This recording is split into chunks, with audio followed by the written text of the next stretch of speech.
할렐루야. 오늘도 주님이 이 자리에 함께 계시고 우리의 찬양과 예배를 기쁘게 받으실 줄로 믿습니다. 오늘 마음과 뜻과 정성을 다하여 예배하는 우리의 심령 위에 하나님께서 말씀으로 또 은혜를 더하시고 우리의 삶을 새롭게 인도해 주실 줄 믿습니다. 그 은혜의 풍성함을 이번 한 주간에도 주님과 함께 나누며 누리며 살아가기를 간절히 소망합니다. 지난 한 주간 여러분 어떤 삶을 사셨습니까? 각자의 삶 속에서 아마 여러 일들을 겪으면서 한 주를 보내셨을 것입니다. 기쁜 일도 있으셨을 것이고 반대로 또 마음을 무겁게 하는 일들도 아마 있지 않았겠습니까? 혹시 이 자리에 앉아 계시지만 몸은 우리의 모습은 평안해 보이지만 우리의 마음 깊은 곳에 아직 풀리지 않은 문제와 또 말 못할 아픔을 안고 아마 이 자리에 오셔서 예배를 드리시는 우리 성도님들도 계시리라 생각이 되어집니다.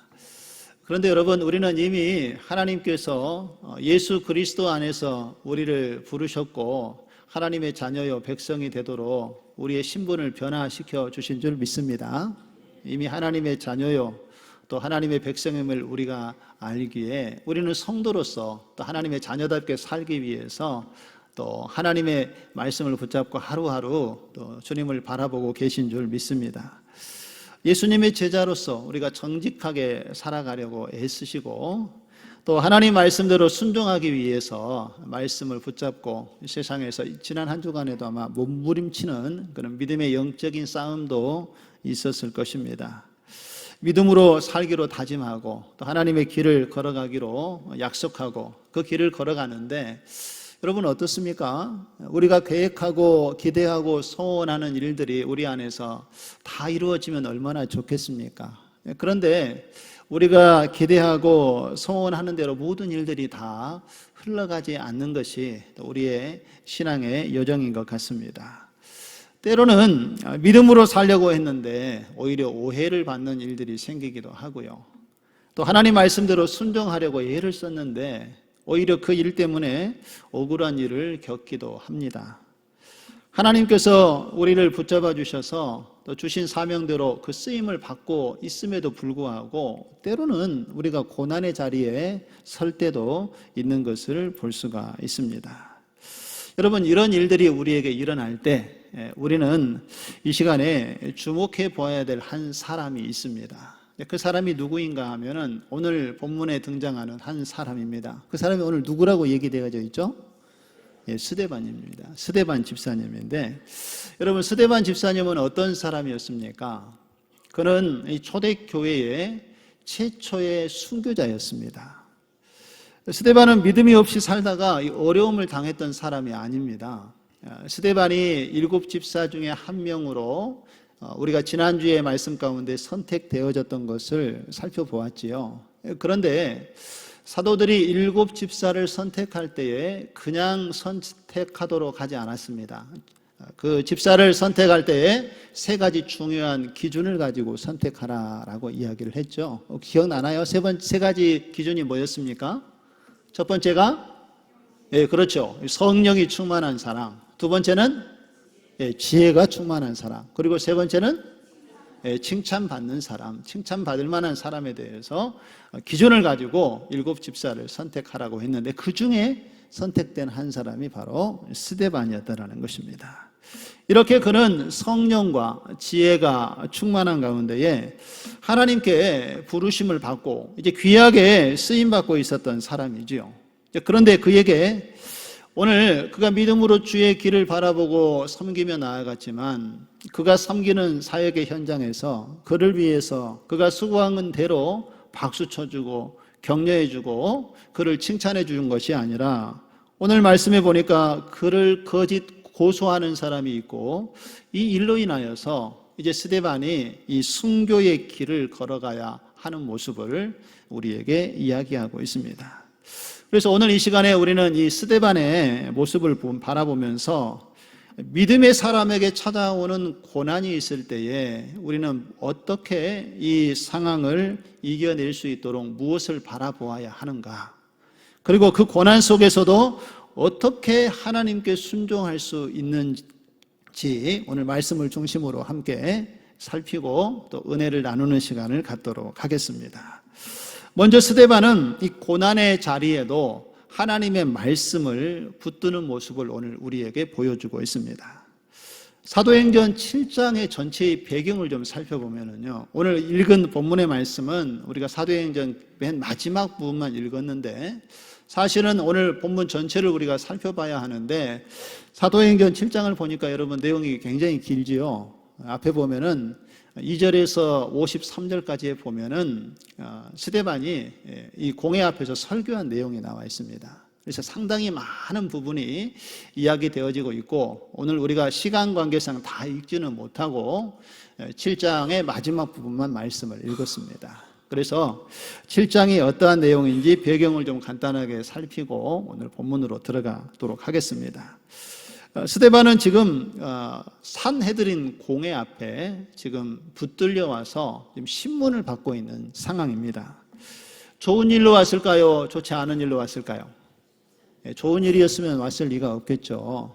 지금 스데반이 성령이 충만해서 하나님의 일들을 감당하다가 어떤 사람들이 그를 거짓으로 고소하고 모함을 해서 지금 그 고소 때문에 산헤드린 공회 재판장 앞에 지금 서 있는 상황입니다. 그런데 무엇으로 고소를 했는가 하면은 스데반이 율법을 거스리고 있다. 그리고 성전에 대해서 모독하는 이야기를 하고 있다라는 제명을 씌워서 스데반을 고소를 했습니다. 물론 거짓된 고소였죠. 스데반을 잡기 위해서 아마 공회에서 아마 이렇게 음모를 꾸미고 아마 진행했던 사건인 것 같습니다. 고소가 들어왔기 때문에 이제 스데반을 붙잡아 와서 이제 공회 앞에 세우고 신문을 하게 되는 거죠. 그런데 여러분 당시에 유대인들이 중요하게 여겼던 것 중에 하나가 율법이죠. 율법주의, 율법으로 구원을 받아야 된다는 그런 의식이 강했고 또 성전에 대해서는 굉장히 거룩한 장소로 그들은 여겼습니다. 그래서 이 두 가지 문제는 그들에게 매우 중요한 문제였습니다. 그런데 지금 이 두 가지 문제로 스데반이 고소를 당했다는 것은 지금 스데반이 처한 상황이 가벼운 상황이 아니라는 것이지요. 이 일로 아마 그들이 제목을 걸어서 스데반을 이제 죽이게도 할 수 있는 상황에 스데반은 놓이게 되었다는 것입니다. 그런데 여러분 오늘 스데반의 이 모습을 보면 참 놀라운 모습을 볼 수가 있습니다. 그렇게 거짓으로 모함을 당해서 공회 앞에 재판장에 서 있었던 스데반, 또 생명의 위협을 받을 수 있는 그런 상황 속에서도 오늘 스데반은 그 자리에서 억울하다라고 이야기하지 않습니다. 억울한 상황 속이지만 그 억울함만을 표현하고 있지 않다라는 것이지요. 그리고 자신을 변호하는 데 이야기하는 것이 아니라 오히려 스데반은 공회에 붙잡혀 왔음에도 불구하고 그 공회 앞에 서 있는 유대인들을 향하여서 하나님 나라의 복음을 전하는 그 복음을 전하는 자리로 이 상황을 사용하고 또 그것을 하나님의 복음을 증거하는 일로 힘쓰고 있는 모습을 우리에게 보여주고 있습니다. 그래서 사도행전 여러분 7장 2절에서 53절의 말씀에 보면은 스데반의 설교가 나오는데 제가 간단하게 말씀을 드리겠습니다. 오늘 예배를 마치시고 점심 먹고 쉬는 시간에 한번 읽어보시고 또 집에서도 시간이 되시면 꼭 한번 읽어보시기 바랍니다. 이스라엘의 역사에 대해서 쭉 이야기를 합니다. 아브라함을 하나님께서 택하여서 이제 축복의 통로로 삼으시고 하나님께서 계획하신 구원의 계획을 하나하나 이루어가는 사건에 대해서부터 시작을 해서 요셉을 통해서 이스라엘 민족이 하나님의 은혜로 또 풍성하게 그 민족의 숫자가 하나님의 돌보심 속에서 많아지는 하나님의 언약이 성취되어지는 것을 보게 되고요. 또 모세를 통해서 애굽에 있었던 이스라엘 백성들을 출애굽을 시키고 가나안 땅에 들어가서 또 하나님의 은혜의 풍성함을 누리게 되는 사건들을 소개합니다. 그리고 이스라엘의 왕들, 다윗이 왕이 되어지고 솔로몬의 왕이 되어지면서 백성들을 다스리고 통치하는 그러한 이스라엘 백성들을 하나님께서 어떻게 인도해 왔는지에 대해서 스데반이 자세하게 이야기를 합니다. 그런데 여러분, 스데반이 이 산헤드린 공회원 유대인들이 누구보다도 율법을 잘 알고 있는 사람들이었는데 그들 앞에서 왜 이렇게 과거의 이야기를 꺼내서 이야기를 다시 했을까요? 그 이유는 하나님께서 오래전부터 이 구원의 일들을 계획하시고 이루어 오셨다는 것을 이야기하기 위해서 스데반은 과거의 역사를 다시 한번 사람들에게 이야기를 합니다. 그리고 하나님의 구원의 역사는 예수 그리스도에게까지 연결이 되어져서 메시아로 이 땅에 다시 오실 그 주님이 바로 예수 그리스도라는 것을 그들에게 선포하고, 예수님이 메시아로 오셔서 이 구원을 이미 성취하셨다라는 것을 증언하기 위해서 과거의 역사를 다 가져와서 사람들에게 선포하고 있는 것을 볼 수가 있습니다. 다시 말해서 그 사람들 앞에서 스데반은 하나님 나라의 복음을 선포하고 증거했다라는 것입니다. 여러분, 그런데 이 스데반이 설교의 마지막 부분에 좀 더 강조하여서 이 이야기를 듣고 있는 사람들에게 이렇게 선포하는 것을 볼 수가 있습니다. 51절의 말씀입니다. 목이 곧고 마음과 귀에 할례를 받지 못한 사람들아, 너희도 너희 조상과 같이 어떻게 해요? 항상 성령을 거스리는도다 라고 이렇게 선포를 합니다. 지금 법정 앞에는 유대인들, 산헤드린 공회원들이 지금 같이 그 가운데에 스데반의 이야기를 듣고 있지요. 그런데 스데반은 그들을 향하여서 복음을 제시하고 그들이 지금 하나님 앞에 죄를 짓고 있는 그 죄악된 모습을 드러내고 있는 것을 볼 수가 있습니다. 과거에 하나님께서 이스라엘 백성들이 불순종할 때에 선지자를 보내서 그 백성들에게 경고하고 하나님께로 돌이키라고 수없이 하나님께서 그들을 하나님께로 인도하는 일들을 하셨지만 이스라엘 백성들이 그 경고를 무시할 때가 많았지요. 불순종하고 하나님의 말씀에 순종하지 못했던 그 이스라엘, 너희의 조상들의 모습이 지금 당신들의 모습과 똑같다라고 지금 스데반이 자신을 고소하고 법정에 세운 유대인들을 향하여서 이야기를 하고 있는 것입니다. 성령을 거스리는 행위, 하나님 말씀대로 순종하지 않고 그 길을 따르고 있지 않은 사람들을 향하여서 강력하게 하나님의 메시지를 선포했다라는 것입니다. 자, 그러면은 이제 이 스데반의 설교를 듣고 하나님께서 스데반을 통해서 선포한 이 메시지를 들었던 공회원들이 여러분 어떻게 반응을 했는지 한번 보실까요? 54절의 말씀입니다. 54절 같이 한번 읽어보겠습니다. 시작. 그들이 이 말을 듣고 마음에 찔려 그를 향하여 이를 갈거늘 이라고 얘기하지요. 여러분 중요한 단어가 이제 그들이 듣고 어떻게 했다고 해요? 마음이 찔렸대요. 하나님 말씀이 선포되어지고 그들의 죄악상들에 대해서 이야기를 했을 때에 이 듣는 사람들이 마음에 찔림이 있었다는 거예요. 그런데 문제는 그 찔림에 대해서 하나님의 말씀으로 자신들의 죄악이 드러났다면 그 다음 믿음의 사람들이라면 여러분 어떤 반응이 나와야 됩니까? 회개해야죠. 회개하고 돌이키고 하나님께 나아가야 합니다. 그런데 오늘 54절 마지막에 보세요. 그 마음이 찔려 그를 향하여 어떻게 했습니까? 이를 갈거나. 이 가는 소리 혹시 들어보셨습니까? 이를 부득부득 갑니다. 지금 이들이 마음에 찔림은 있었음에도 불구하고 회개하고 돌이키지 않고 오히려 자신의 죄악을 지적하는 스데반에게 이를 갑니다. 이를 갈았다라는 것은 분노를 드러냈다라는 것이지요. 여러분, 하나님의 말씀이 선포되어질 때에 이 사람들의 반응이 항상 똑같이 나타나는 것은 아닙니다. 우리가 앞서 사도행전 2장에 베드로가 성령이 충만해서 복음을 선포하고 증거를 했습니다. 많은 사람들 앞에서 복음을 선포하고 증거했을 때에 그때에도 사람들이 비슷한 반응을 보였습니다. 우리 2장 37절의 말씀을 한번 보시면은요, 그들이 이 말을 듣고 어떻게 했습니까? 마음에 찔렸어요. 그때도 베드로가 하나님 말씀을 선포하니까 사람들이 듣고 우리가 하나님으로부터 떠나 있었구나, 하나님 말씀을 제대로 받아들이지 못했구나, 회개를 선포했을 때에 그들이 듣고 마음에 찔림이 있었습니다. 그래서 베드로와 다른 사도들에게 물어 이르되 어떻게 합니까?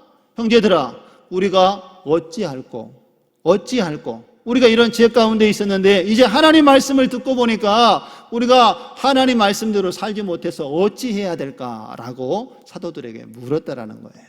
그리고 나서 그들은 어떻게 합니까?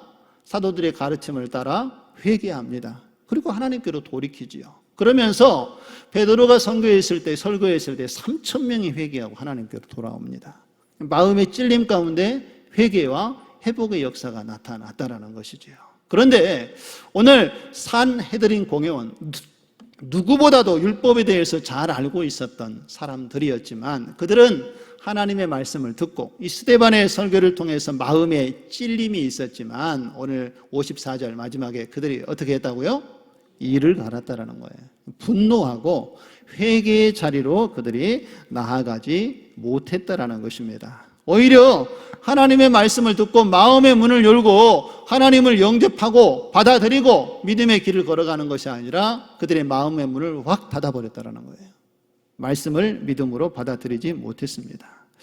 사랑하는 성도 여러분, 우리도 매일 하나님의 말씀을 읽고 묵상하고 또 말씀대로 살기 위해서 주님과 함께 시간을 보내고 있지 않습니까? 또 이렇게 주일만 되면 우리가 한자리에 함께 모여서 하나님을 찬양하고 말씀을 읽고 묵상하고 설교를 통해서 하나님의 뜻이 무엇인가를 우리가 생각하고 주님을 바라보는 시간을 갖습니다. 성령께서 우리의 마음을 통하여 하나님 말씀을 묵상하고 또 말씀을 들을 때에 반드시 우리의 삶 가운데 찾아오셔서 우리에게 또한 찔림을 주시는 성령의 역사를 나타내시는 줄로 믿습니다. 여러분, 우리가 말씀을 들을 때에 성령께서는 때로는 우리가 주의 길을 걸어가지 못할 때에 우리가 바른 길을 가도록 우리의 죄를 드러내신다는 것입니다. 그리고 내 고집대로 하나님 뜻에 순종하지 못하고 내 고집을 내세울 때에도 하나님께서는 말씀을 통하여서 우리의 고집을 꺾도록 우리의 잘못을 드러내 보여주십니다. 그리고 교만한 마음으로 하나님을 온전히 순종하지 못하고 말씀 앞에 서지 못했을 때 그 교만함도 말씀을 읽고 듣는 가운데 성령께서 우리에게 깨닫게 하여 주신다는 것입니다. 그럴 때 우리의 마음에 찔림이 오는 거죠. 그러면 여러분, 우리가 어떻게 그럴 때 반응을 해야 하겠습니까? 야고보 사도는요, 야고보서 1장 21절에 우리에게 이렇게 권면의 말씀을 주고 있습니다. 그러므로 모든 더러운 것과 넘치는 악을 내버리고, 우리 같이 한번 읽어보실까요? 시작. 너희 영혼을 능히 구원할 바 마음에 심어진 말씀을 온유함으로 받으라. 할렐루야. 여러분, 하나님의 말씀은 우리의 죄를 깨닫게 하고요, 또 우리의 영혼을 살리고 우리의 영혼을 회복시키고 하나님의 뜻을 분별하고 하나님 앞에 서도록 우리의 삶을 인도하시는 능력이 있는 줄 믿습니다. 그래서 우리가 하나님 말씀을 대할 때 이 말씀을 가볍게 여겨서는 안 된다는 것이죠. 오늘 야고보 사도가 권면하고 있는 것처럼 하나님이 너희의 영혼을 능히 구원할 바 마음에 심겨진 말씀을 어떻게 받으라고요? 온유함으로 받아야 한다는 것입니다. 온유함으로 받는다는 것은 우리가 하나님 앞에 우리의 자존심과 우리의 욕심을 드러내는 것, 우리의 탐욕을 드러내는 것이 아니라 하나님이 우리에게 주시는 말씀이 있을 때에 그 말씀에 우리가 믿음으로 순종하는 것입니다. 내 자신을 겸손히 낮추고 하나님께서 성령을 통하여 마음에 찔림을 주셨을 때에는 회개함으로 주님을 바라보고 주님 앞에 나아가는 믿음의 순종이 우리에게 나타나야 한다는 것입니다. 하나님께서 말씀으로 우리를 찌르실 때에 우리가 생각해야 될 중요한 사실은 하나님께서 우리의 마음을 무너뜨리고 우리를 정죄하기 위해서 주시는 말씀이 아니라 우리의 영혼을 살리고 회복시키기 위하여 주신 하나님의 은혜인 것을 믿으시기 바랍니다. 그래서 여러분, 하나님의 말씀을 읽고 묵상하시고 들을 때마다 이 말씀 앞에 여러분의 마음을 닫지 마시기 바랍니다. 때로는 내가 생각하고 내가 원하지 않은 하나님의 계획이 우리에게 이야기되어질 때에도 그것을 믿음으로 하나님의 말씀이라면 우리가 받아들여야 한다는 것입니다. 온유함으로 겸손히 주님의 말씀을 믿음으로 받고 순종하는 가운데에 우리의 영혼을 회복시키고 새롭게 하시는 하나님의 은혜가 말씀 가운데 저와 여러분의 삶 가운데 충만하게 채워지기를 주님의 이름으로 축원드립니다. 여러분, 두 번째로요, 이제 우리가 함께 나눌 것은 이 분노의 현장 속에서 스데반이 어떻게 반응을 했는지 오늘 우리가 주목해 보아야 합니다. 오늘 스데반은 이 분노의 현장, 이를 갈고 자기를 죽이려고 하는 이 삶의 현장에서 그는 하늘을 우러러 하나님을 바라보는 믿음을 우리에게 보여주고 있습니다. 여러분 55절의 말씀을 한번 보실까요? 스데반이 성령이 충만하여 하늘을 우러러 주목하여 하나님의 영광과 및 예수께서 하나님 우편에 서신 것을 보고 라고 말씀을 합니다. 여러분 지금 스데반 앞에는 자신을 죽이려고 하는 분노에 가득 찬 사람들이 가득 앞에 서 있습니다. 이를 갈고 그를 대적하고 그를 향하여서 이제 곧 돌을 던질 그 사람들 앞에 오늘 스데반이 서 있었지만, 오늘 스데반은 이러한 상황 속에 절망하거나 마음의 두려움을 갖지 않고 누구를 바라보았습니까?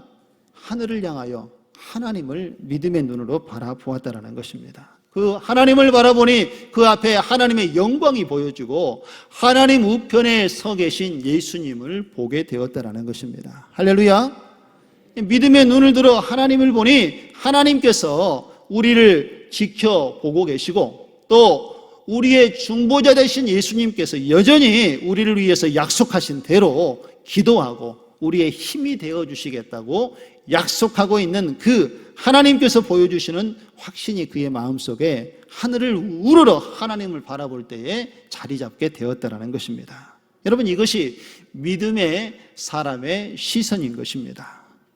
믿음의 사람들은 여러분 현실을 무시하고 또 우리 앞에 놓여있는 고난을 모른 채 하지 않고 모른 채 하고 지나가는 사람의 모습이 아닙니다.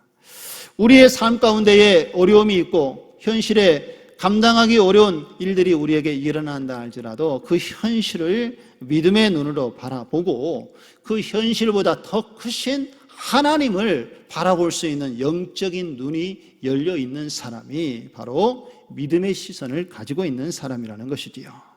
그래서 오늘 스데반은 성령이 충만하고 하나님이 주시는 지혜로 인하여서 분노 앞에 서 있는 사람들을 바라보는 것이 아니라 그 너머에 자신을 지켜보고 계시는 하나님을, 그 크신 하나님을 믿음의 눈으로 바라보았다라는 것입니다. 시편 42편 여러분 11절에도 보면은요, 그 시편 기자가 이렇게 믿음의 신앙을 고백을 하고 있습니다. 우리 같이 한번 읽어보실까요? 시작. 내 영혼아 내가 어찌하여 낙심하며 어찌하여 내 속에 불안해하는가? 너는 하나님께 소망을 두라. 할렐루야. 여러분 오늘 시인이 보니까 그의 삶 가운데 일어난 일로 인하여서 그도 낙심한 일들이 있었습니다. 그리고 그 일로 인하여서 마음에 무엇이 찾아왔습니까? 불안한 마음이 있었다라는 거예요. 그러나 이 낙심과 불안함을 붙잡는 것이 아니라 그는 하나님께 소망을 두라라고 선포하면서 그 환경에 지배받지 않고 그 환경을 뛰어넘고 그의 삶을 인도하시는 하나님을 믿음의 눈으로 바라보았다라는 것입니다. 흔들리는 우리의 삶의 시선을 하나님께로 돌릴 때에 하나님께서 우리의 그 눈을 붙잡아 주시고 우리의 삶을 이끄시고 인도해 주실 줄 믿습니다. 우리 사랑하는 성도 여러분, 여러분들은 인생을 살아오시면서 무엇을 바라보며 살아오고 계십니까? 주변에 나를 위해서 불편하게 이야기하는 사람들의 말 때문에 불편함을 느끼고 있지는 않습니까? 내 뜻대로 풀리지 않은 그런 상황만을 바라보면서 혹시 염려하고 있지는 않습니까? 세상 사람들의 부유함과 그 평안함을 바라보면서 내 삶이 초라함을 느끼고 있는 것을 보고 있지는 않습니까? 그러나 여러분 우리가 주목해 보아야 할 것은 하나님 보좌 우편에서 우리의 삶을 지키시고 우리의 삶을 인도하시는 하나님의 사랑을 믿음의 눈으로 바라보아야 될 줄로 믿습니다. 우리가 무엇을 바라보느냐에 따라서 여러분 우리의 마음이 결정되어지기 때문에 그렇습니다. 세상의 부유함을 바라보면은요 우리의 삶이 여러분 초라해 보일 수밖에 있지 않겠습니까? 아무리 우리가 많은 것을 가진다 해도 이 세상에 다 가지고 있는 사람처럼 그 모든 것을 누릴 수는 없기 때문에 그렇습니다. 사람들의 말만 우리가 듣고 생각한다면 그 말 때문에 우리가 상처받고 그 상처에 우리의 생각이 메어버릴 수 있습니다. 다른 사람의 부유함과 다른 사람의 즐거움만을 바라본다면 우리가 하나님 앞에 우리의 마음의 기쁨을 온전히 드러내고 표현할 수 없는 것입니다. 그러나 여러분 우리가 오직 하나님만을 믿음의 눈으로 바라본다라면 하나님께서 우리의 마음을 붙잡아 주실 줄 믿습니다. 왜냐하면 하나님께서는 우리의 형편을 누구보다도 잘 알고 계시기 때문에 그렇습니다. 우리가 때로는 힘들어서 눈물을 흘리고 하나님께 기도할 때에 하나님께서 그 눈물을 다 보고 계신다는 것입니다. 우리의 형편과 처지를 돌아보시면서 하나님께서는 우리를 지키시고 또 우리에게 가장 좋은 것을 허락하시기 위해서 우리의 삶 가운데 여전히 함께 계시는 하나님이라는 것을 우리가 믿음의 눈으로 바라보시고 오늘 스데반처럼 그를 공격하고 그를 위협하는 그 환경 속에서도 그 크신 그 문제보다 더 크신 하나님을 바라보았던 것처럼 우리도 우리의 현실 너머에 우리의 삶을 지키시고 인도하시는 하나님을 바라보고 하나님께 소망을 두고 우리의 삶을 주님과 함께 온전하게 믿음을 지키고 걸어갈 수 있는 저와 여러분의 삶이 되어지기를 주님의 이름으로 축원드립니다. 이제 마지막으로 스데반이 죽음 앞에서 남긴 이 마지막 믿음의 고백이 어떠했는지 이 시간 함께 살펴보고자 합니다.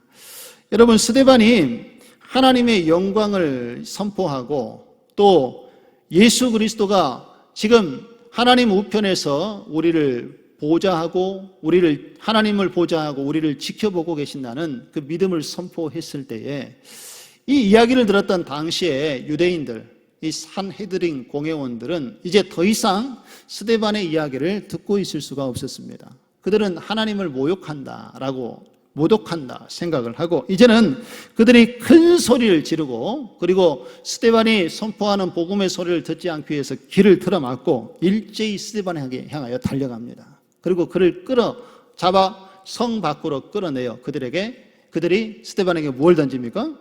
돌을 던지기 시작합니다. 그런데 여러분, 이러한 상황에 직면해 있었던 오늘 스데반이 하나님께 어떻게 기도했는지 한번 보시기 바랍니다. 오늘 59절과 60절의 말씀을 보시면은 그들이 돌로 스데반을 치니 스데반이 부르짖어 이르되 같이 읽습니다. 시작. 주 예수여 내 영혼을 받으시옵소서 하고 무릎을 꿇고 크게 불러 이르되 시작. 주여 이 죄를 그들에게 돌리지 마옵소서 이 말을 하고 자니라. 할렐루야. 여러분, 이것이 오늘 스데반의 인생의 마지막 기도였습니다. 이 기도를 하고 스데반은 순교하여 생명을 이제 잃게 되는 모습을 보게 되지요. 스데반은 오늘 이 하나님의 약속의 말씀을 붙잡고 복음을 선포하고 증거하다가 돌에 맞았습니다. 그리고 지금 고통스러운 상황 속에 놓여 있었고 이로 인하여서 이제 자신의 생명이 곧 죽을지도 모르는 환경 속에 놓여 있었지만 참 놀라운 것은 오늘 스데반은 이러한 환경 속에서도 하나님을 원망하는 소리가 한 번도 들리지 않았다라는 것입니다. 그리고 자신을 향하여 돌을 던지고 거짓 증언하는 사람들을 향하여서 저주의 말도 하지 않았습니다. 오히려 그는 지금 이제 자신의 생명이 다하는 이 순간에 자신의 영혼을 하나님께 맡기고 그리고 자신을 죽이려고 하는 사람들을 위해서 오히려 기도하는 모습을 오늘 우리에게 보여주고 있습니다. 그런데 여러분, 오늘 이 스데반의 기도를 보니까 어디서 많이 들어봤던 기도 아닙니까? 누가 이렇게 기도를 했지요? 예수님께서. 어디에서요? 십자가 상에 우리의 죄를 대속하여 죽으실 때에 예수님께서 하셨던 기도가 바로 이 스데반이 오늘 하고 있는 기도였습니다. 한번 확인해 보실까요? 누가복음 23장 34절에 십자가 상에서 예수님께서 이렇게 기도하십니다. 아버지여 내 영혼을 아버지 손에 부탁하나이다. 이제 생명이 끊어질 그 십자가 위에서 예수님께서 이렇게 하나님께 간절히 기도하고 또 23장 46절에는 아버지여 저들을 사하여 주옵소서. 예수님을 십자가에 매달고 조롱하고 핍박했던 사람들을 향하여서 하나님, 저들이 행하는 저들의 모습이 죄인지를 모르고 저들이 무엇을인지 알지 못한 채 이 악을 행하고 있습니다. 저들의 죄를 용서하여 주옵소서. 예수님이 간절히 기도했던 것을 볼 수가 있습니다. 여러분, 스데반이 바로 예수님께서 이렇게 기도했던 그 모습을 그대로 닮아서 자기의 영혼을 하나님께 맡기고 또 자신을 공격하는 사람들을 향하여서 오히려 기도하는 모습을 보여주었다는 것입니다.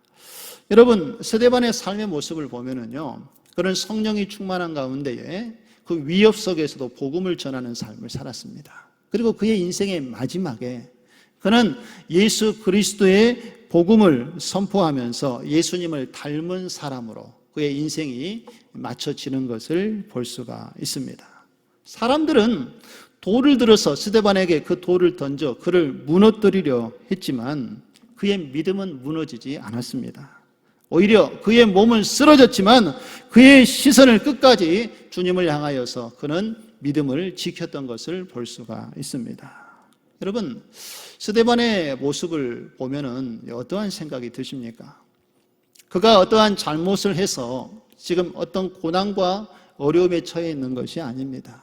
그는 성령이 충만했고 하나님의 주시는 그 은혜의 약속의 말씀을 다른 사람들에게 선포하고 증거하는 가운데에 잃어버렸던 영혼들이 하나님께 돌아오기를 소망하는 마음으로 그는 복음을 담대하게 선포하고 증거했습니다.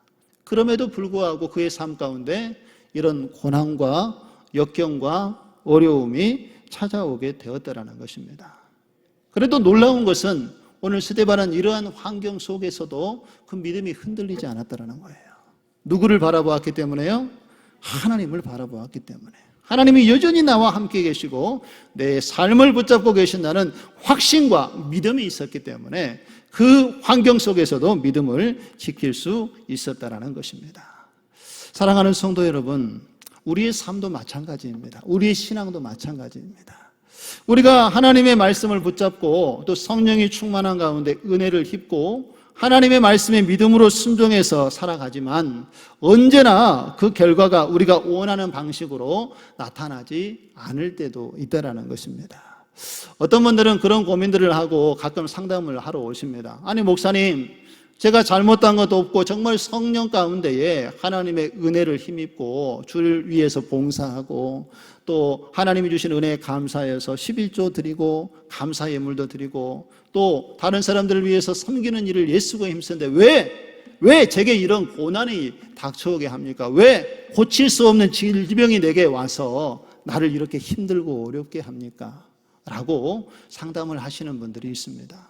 여러분, 예수 그리스도의 은혜 안에 있어도 물론 하나님께서 믿는 자들의 삶을 돌보시고 이끄시고 인도하시는 하나님이시지만 때로는 그 믿음 안에서도 고난과 어려움이 찾아올 수 있습니까? 없습니까? 있다라는 거예요. 그러니 우리가 믿음 생활 잘하는 데에도 내 안에 고난이 찾아온 것을 너무 이상하게 여기지 마시기 바랍니다. 그 가운데에 하나님이 여전히 함께 계신 줄로 믿습니다. 오늘 스데반과 같은 믿음으로 하나님을 우리가 온전히 믿고 주님을 바라볼 때에 하나님께서는 우리의 영혼을 책임져 주시고 하나님의 행하실 일들이 무엇인지 깨닫도록 우리의 삶을 지키시고 인도해 주실 줄 믿습니다. 하나님의 말씀으로 우리가 성령의 충만한 가운데 주님을 바라보면은 이 고난의 의미가 무엇인지도 깨닫게 하시고 또 그 안에서 우리의 믿음이 더욱 성장하고 주님을 바라볼 수 있도록 주님께서 인도해 주시는 줄 믿습니다. 여러분, 한국 선교의 역사 속에 이와 비슷한 이 아픔이 담긴 선교의 이야기가 있습니다. 한 선교의 현장에 있었던 사실을 여러분들과 함께 좀 나누고 싶은데요. 한재성 선교사님과 그의 아내 김진희 선교사님이 이 카자흐스탄에서 복음을 전할 때에 일어났던 사건입니다. 이 선교사님들이 자녀들과 함께 카자흐스탄에서 복음을 전하다가 2004년에 그의 아내 김진희 선교사님이 선교지에서 괴한들에 의해서 피살을 당합니다. 그리고 생명을 잃게 돼요. 어떤 상황이었는가 하면은 이 선교사님이 두 딸이 있었는데 이 두 딸을 학교에 보내기 위해서 아이들을 태우고 학교에 갔다 오는 사이에 집에 있는 선교사 집에 개환이 들어서 이 김진희 선교사님이 생명을 잃게 되는 그러한 안타까운 일들이 일어나게 되었습니다. 여러분, 사람의 눈으로 보면은 너무나 이해할 수 없는 고난이지요. 아니, 하나님의 말씀에 순종해서 이렇게 고국을 떠나서 먼 타국의 카자흐스탄에서 하나님 복음을 전하기 위해서 생명을 생명을 걸고 그 귀한 사역을 감당하는 선교사님 사역 위에 왜 이렇게 하나님 고난이 닥쳐오고 이 어려운 일들이 찾아오고 사랑하는 그의 아내가 이 복음을 전하다가 생명을 잃어야 합니까? 하는 그의 가정의 현장의 모습을 보면 참 이해할 수 없는 일들이 일어났습니다. 그런데 여러분, 이 사건을 바탕으로 만들어진 연극, 이 아버지와 아들이라는 연극이 있는데 이 연극에서 이 남겨진 이 자녀들의 아픔을 그리고 있는 그런 모습을 볼 수가 있습니다. 여러분, 그 연극에 보면은요, 그 아이들의 입장을 이렇게 잘 대변하고 있는 것을 볼 수가 있는데, 어머니를 잃은 이 자녀는 하나님을 원망을 합니다. 이 연극에서 보면은요. 그리고 선교를 선택한 아버지를 이 자녀들이 원망을 해요. 왜 우리가 이 길을 가야 했는가? 왜 하나님은 우리 가정에 이렇게 어려운 일들을 두시고 그것을 왜 우리 가정에 허락하셨는가? 이 자녀들이 그때의 선교지에서 어머님의 목숨을 잃은 것에 대해서 이해하지를 못하는 거예요. 아버지가 선교를 가서 또 그 현장에 같이 있다가 그런 어려움을 아이들이 겪었는데 그 이야기 속에 아이들의 이 질문이 너무 인간적이고 너무 아픈 질문 아닙니까? 그 이야기를 들을 때에 가슴이 먹먹해지고 정말 안타까움을 감출 수 없는 그런 일들이 이 선교사님 가정에 일어났다라는 거예요. 그런데 참 놀라운 것은 이 아버지 선교사님은요, 그 슬픔 속에서도 복음의 부름을 그가 놓치지 않고 자기 아내와 그렇게 카자흐스탄에서 복음을 전하기로 하나님의 부르심을 받았던 그 약속을 하나님께 지켜야겠다 하고 그 서역이 자기 아내가 생명을 잃었던 카자흐스탄으로 다시 들어갑니다. 그리고 그곳에서 계속해서 하나님 나라의 복음을 전하는 사역을 감당하게 됩니다. 물론 자녀들이 그때는 이해하지 못했지만 나중에는 이 문제로 인하여서 아버지와 여러 갈등도 일어나고 아이들이 방황도 하고 힘든 시간을 보내지만 또 하나님의 인도하심을 따라 아이들이 회복되는 과정이 이후에 이야기되어지지만 여러분, 이것은 선교사님과 또 그의 자녀들에게 참 감당하기 힘든 순종의 문제였다라는 것입니다. 이해가 여러분 다 돼서 이것이 선교의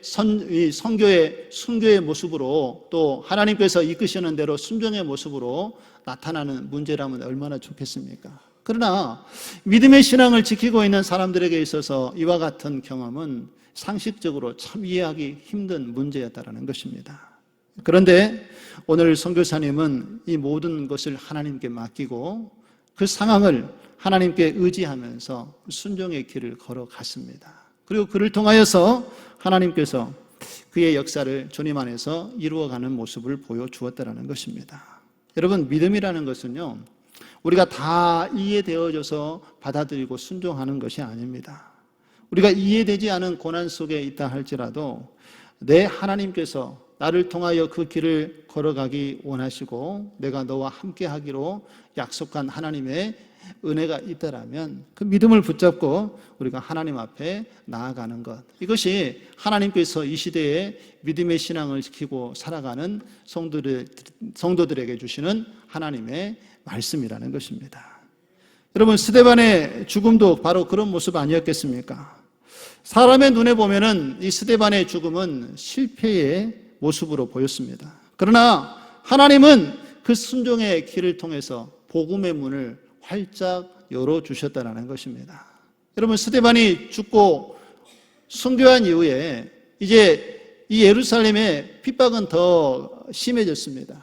그리고 성도들은 예루살렘에만 머물러 있는 것이 아니라 이제 곳곳에 흩어지기 시작을 했습니다. 그러나 놀라운 것은 하나님께서는 그들이 흩어진 그곳에 하나님 나라의 복음의 씨앗이 다시 심겨지고 교회가 세워지는 역사가 나타나도록 주님께서 함께 해 주신 줄 믿습니다. 스데반이 자신이 생명을 잃을 수 있는 그런 환경 속에 있었음에도 불구하고 그 자리에 하나님 나라의 복음을 전하는 기회로 그가 삼고 하나님의 말씀에 순종했을 때에 그를 통하여 하나님의 계획이 확장되어지고 복음의 역사가 나타나게 된 줄로 믿습니다. 여러분, 우리가 하나님 말씀에 순종하는 그 결과는요, 우리의 힘으로 되어지는 것이 아니라 하나님의 계획 가운데 이루어지게 되는 줄로 믿습니다. 그래서 우리의 순종의 결과도 우리는 하나님께 맡겨야 한다는 것입니다.